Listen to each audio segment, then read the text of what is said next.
नमस्कार दोस्तों, Shekhawati education channel में आपका हार्दिक स्वागत और अभिनंदन करता हूं। आज है 25 जून और 25 जून 2026 राजस्थान के करंट अफेयर से जितने भी महत्वपूर्ण क्वेश्चन बनेंगे जो सभी प्रतियोगिता परीक्षाओं के लिए होंगे महत्वपूर्ण, उन पर करेंगे डिस्कस। तो देखिए आज का सुविचार। उम्र झुका नहीं सकती, ठोकरें गिरा नहीं सकती, अगर जिद है जीतने की तो हार भी हरा नहीं सकती। पहला क्वेश्चन, पद्म पुरस्कार बने पीपुल्स पद्म। अभी हाल ही में क्या दिए गए हैं? पद्म पुरस्कार वितरित किए गए हैं। तो अब इसके बारे में पूरा डिटेल से देखिए। पद्म पुरस्कार की शुरुआत कब से होती है? 1954 से। ये आयोजन स्थल मतलब कहाँ इनका आयोजन किया जाता है, कहाँ ये दिए जाते हैं? तो राष्ट्रपति भवन नई दिल्ली में दिए जाते हैं। सम्मान क्या है? पद्म पुरस्कार। विशेष टिप्पणी, पद्म पुरस्कार अब पीपुल्स पद्म के रूप में पहचाने जा रहे हैं और ये प्रमुख क्षेत्र जैसे किस किस में अच्छा कार्य करने पर ये सम्मान दिए जाते हैं? समाज सेवा में, नवाचार में, संस्कृति में और शिक्षा और जनहित में। और इनकी पद्म पुरस्कार की कितनी श्रेणियां होती हैं? 3 श्रेणियां होती हैं, पद्म विभूषण, पद्म भूषण और पद्म श्री। पद्म पुरस्कार की श्रेणियाँ किसकी श्रेणियाँ हैं? पद्म पुरस्कार की श्रेणियाँ। अब कौन से क्षेत्र के कौन से कार्य के लिए दिया जाता है? पद्म विभूषण असाधारण एवं विशिष्ट सेवा के लिए दिया जाता है, असाधारण एवं विशिष्ट सेवा के लिए। पद्म भूषण उच्च कोटि की विशिष्ट सेवा के लिए और पद्मश्री किसी भी क्षेत्र में विशिष्ट सेवा के लिए। तो ये तीनों की कैटेगरी क्या है? अलग अलग है कि कौन से क्षेत्र में कैसा कार्य करने के लिए कौन सा पुरस्कार दिया जाएगा। 2026 में कुल पद्म पुरस्कार घोषित 131, तीनों मिला के 2026 में कितने पुरस्कार दिए गए हैं? 131। अब इसमें से पद्म विभूषण, इन तीनों में से सबसे बड़ा पुरस्कार कौन सा है? पद्म विभूषण, फिर पद्म भूषण, फिर पद्म श्री। तो सब 5 दिए गए हैं। पद्म विभूषण कितने दिए गए हैं? 5 दिए गए हैं। पद्म भूषण कितने दिए गए हैं?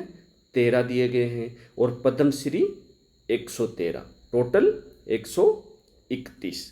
अब राजस्थान से संबंधित देखो, राजस्थान के पद्मश्री पुरस्कार विजेता 2026। राजस्थान में पद्म विभूषण किसी को नहीं मिला है, पद्म भूषण भी किसी को नहीं मिला है, पद्मश्री मिले हैं। और कितने मिले हैं? 3 मिले हैं। 3 राजस्थानियों को पद्मश्री से सम्मानित किया गया। अब उनके बारे में पूरा विस्तृत रूप से देखिए। पहला, गफरुद्दीन मेवाती जोगी। पहले आदमी का क्या नाम है जिसको पद्मश्री मिला है?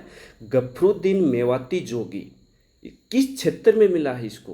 किस क्षेत्र में अच्छा काम करने के लिए मिला है? कला के क्षेत्र में। इनका सबसे ज़्यादा ये ध्यान रखना है कि व्यक्ति का नाम क्या है, उसका क्षेत्र क्या है। तो इसका क्षेत्र क्या है? कला है। और ये रहने वाला कहाँ है? डीग, कैथवाड़ा गांव, तहसील पहाड़ी, राजस्थान। और ये मतलब करता क्या है? कला में क्या करता है? बपंग वादन, बपंग बजाता है। मेवात ब्रज की लोक परंपरा को प्रसिद्ध बनाया है इसने। पांडुन के कड़े के कलाकार है, महाभारत लोक गायन का कलाकार है। तो पहला कौन हुआ? गफरुद्दीन मेवाती जोगी। मेवाती शब्द आते ही डी कैथवाड़ तहसील पहाड़ी का है, कला क्षेत्र से है। और क्या है? बपंग वादन है। दूसरा है स्वामी ब्रह्मदेव जी महाराज, और ये किस क्षेत्र से है? समाज सेवा से। और कहाँ के रहने वाले हैं? गंगानगर, राजस्थान के। और इसका समाज सेवा में क्या कार्य किया, किन के लिए कार्य किया? दिव्यांग बच्चों, दृष्टिबाधित, श्रवण बाधित बच्चों के लिए शिक्षा, स्वास्थ्य व पुनर्वास।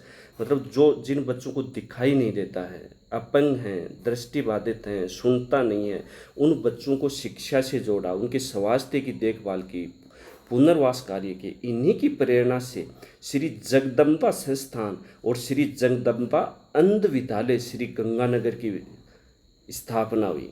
कि इनकी प्रेरणा से ही इनकी स्थापना हुई। किस किस की? श्री जगदम्बा संस्थान और श्री जगदम्बा अंध विद्यालय श्री गंगानगर की स्थापना होती है। तो इसने समाज सेवा के कार्य किया और इन विद्यालयों में वही बच्चे पढ़ते थे जिनको दिखता नहीं था, सुनता नहीं था, दिव्यांग बच्चों को। तीसरा है तगाराम भील। कौन है? तगाराम भील। क्षेत्र कौन सा है? कला है। तो गफरुद्दीन का, तगाराम भील का तो कला क्षेत्र है और ब्रह्मदेव जी का समाज क्षेत्र है। तगाराम भील कहाँ का है? मूल सागर जैसलमेर का। कहाँ का है? मूल सागर जैसलमेर। और ये मरुस्थल की अलगोजा लोक वाद्य परंपरा को संरक्षित और लोकप्रिय बनाया था। क्या बजाता है? अलगोजा बता। एक दो कला से तो एक क्या बजाता था? बभंग बजाता था, ये अलगोजा बताता और वो समाज सेवक है। अलगोजा फोल्क म्यूजिक इंस्टीट्यूट मूल सागर जैसलमेर के संस्थापक और निदेशक है, इसी ने इसकी स्थापना की थी। पद्म पुरस्कार समिति, तो पद्म पुरस्कार समिति की अध्यक्षता कैबिनेट सचिव करते हैं। कौन करता है? कैबिनेट सचिव करता है। राजस्थान को अब तक पद्म पुरस्कार कि अब तक 1954 से लेकर आज तक राजस्थान को कितने पद्म विभूषण, कितने भूषण और कितने पद्मश्री मिले हैं? तो पद्म विभूषण मिले हैं मात्र 3, पद्म भूषण मिले हैं 20 और पद्मश्री मिले हैं 87। अब इस पर क्वेश्चन देखिए, सूची 1 को सूची 2 से मिलान कीजिए। एक, गफरुद्दीन मेवाती जोगी समाज सेवा। तगाराम भील गफरुद्दीन मेवाती जोगी क्या करता था? बभंग वादन था, तो पहले में बी आएगा। तगाराम भील क्या था? अलगोजा बजाता था, तो दूसरे में सी आएगा। दोनों कला से संबंधित थे। और स्वामी ब्रह्मदेव जी महाराज समाज सेवा से थे। एक में बी, 2 में सी, 3 में ए ऑप्शन सही होएगा। अब दूसरा क्वेश्चन देखिए, जयपुर मेट्रो फेज 2 इसका शिलान्यास है और शिलान्यास कब है? 4 जुलाई 2026 को। किसके द्वारा? प्रधानमंत्री नरेंद्र मोदी द्वारा। शिलान्यास क्या होता है कि किसी भी कार्य को प्रारंभ करने के लिए जो नींव रखी जाती है वह शिलान्यास होता है, और जब वो बनकर तैयार हो जाता है, फीता काटा जाता है, वह उद्घाटन होता है। तो ये कब है इसका? 4 जुलाई 2026 को। इस पर कितनी लागत आएगी? 13,000 करोड़ रुपए। जयपुर मेट्रो फेज 2 पर कितनी लागत आएगी? 13,000 करोड़ रुपए। और ये कहाँ से कहाँ तक है? प्रहलादपुरा से पिंजरापोल गौशाला तक। कहाँ से कहाँ तक है? प्रहलादपुरा से पिंजरापोल गौशाला तक है। इसमें ये 2 चीज़ें अच्छे से याद रखना कि इसका बजट कितना है और ये कहाँ से कहाँ तक है और फेज 2 है। महत्व क्या होगा? यातायात सुगम बनेगा, समय की बचत होगी, लोगों की शहरी विकास को क्या मिलेगी? गति मिलेगी। अगला देखो 3 नंबर, स्वामित्व योजना, मतलब स्वयं स्वामी होना। स्वामित्व योजना चलाई जा रही है। इसमें ड्रोन तकनीक से ग्रामीण आबादी भूमि का सर्वेक्षण किया जा रहा है। अब तक 8,000 प्लस गांव का ड्रोन सर्वे हुआ है और 14 लाख स्वामित्व कार्ड जारी हुए हैं, मतलब भूमि के कार्ड जारी किए जा रहे हैं, मालिकाना हक जारी किया जा रहा है।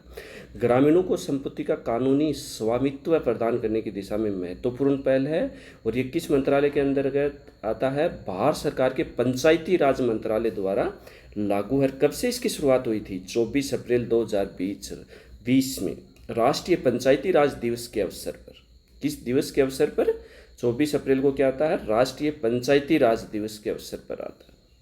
अगला क्वेश्चन देखिए, 65वीं राष्ट्रीय अंतर्राज्यीय सीनियर एथलेटिक्स चैंपियनशिप 2026 कौन सी है? 65वीं है। और राष्ट्रीय अंतर्राज्यीय सीनियर एथलेटिक्स चैंपियनशिप 2026 है। कब से कब तक है? 24 से 28 जून 2026। आयोजन स्थल कहाँ है? भुवनेश्वर, उड़ीसा में है। और राजस्थान के कितने खिलाड़ी इसमें भाग ले रहे हैं? राजस्थान से 38 खिलाड़ी भाग ले रहे हैं। अब उनमें से कुछ प्रमुख खिलाड़ी देखो।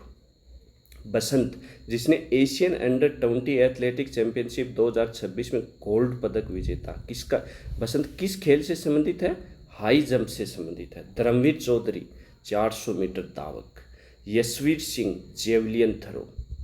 कचनार चौधरी शॉर्टपुट खिलाड़ी। परवीन 800 मीटर धावक। उमा चौधरी जेवलियन थ्रो की है। और यमनदीप शर्मा डेकाथलॉन खिलाड़ी है। अगला क्वेश्चन देखो, निम्नलिखित खिलाड़ियों व उनके खेलों के संबंध में असंगत युग्म की पहचान कीजिए।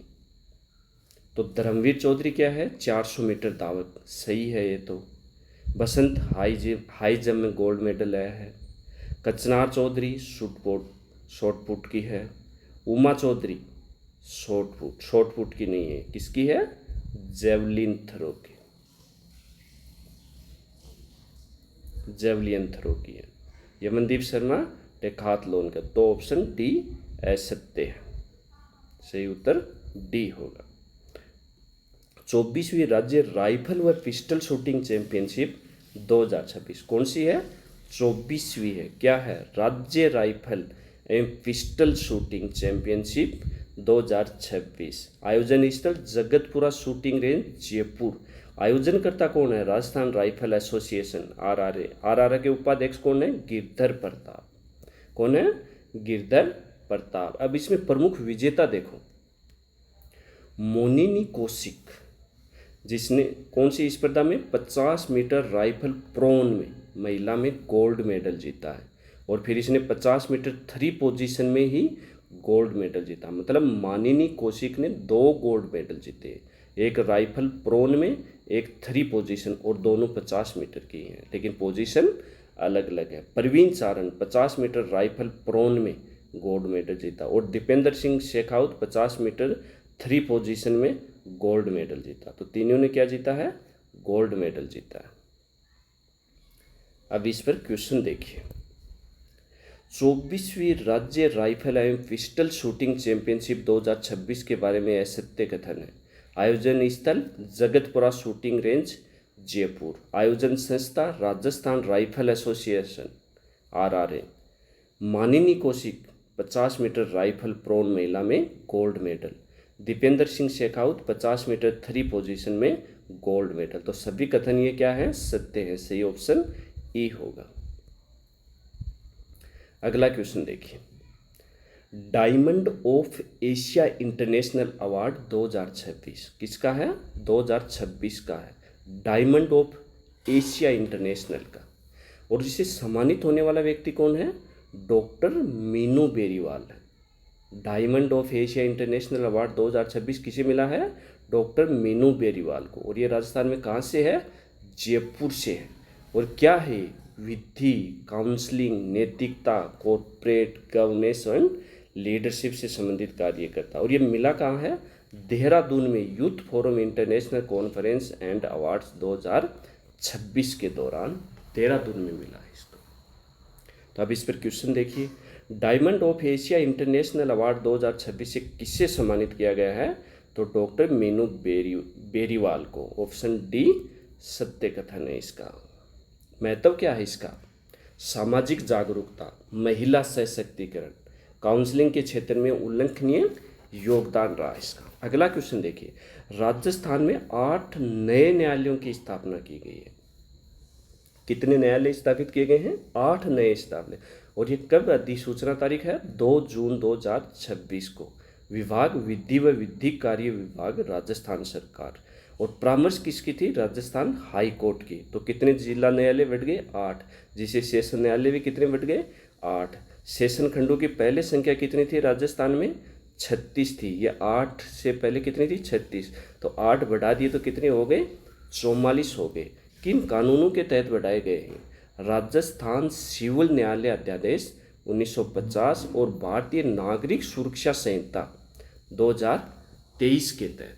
विशेष बिंदु, बालोतरा और बाड़मेर का क्षेत्राधिकार अलग किया गया है। अधिसूचना जारी करता कौन है, राघवेंद्र काछवाल। अब देखो नव स्थापित न्यायालय कौन कौन से, करेड़ा भीलवाड़ा में, बिनाई अजमेर में, बज्जू बीकानेर में, गुलाबपुरा भीलवाड़ा में, दोहरी मन्ना बालोतरा में, पोखरन जैसलमेर में, रामगढ़ जैसलमेर में, सुमेरपुर पाली में। अगला क्वेश्चन देखिए। झालावाड़ की ऐतिहासिक धरोहरों को मिलेगा संरक्षण। पहल, जिला प्रशासन ने 9 ऐतिहासिक धरोहरों को निःशुल्क पट्टे पर पर्यटन विभाग के नाम किए। किसके नाम किए हैं? पुरातत्व विभाग के नाम किए। किसके नाम किए हैं?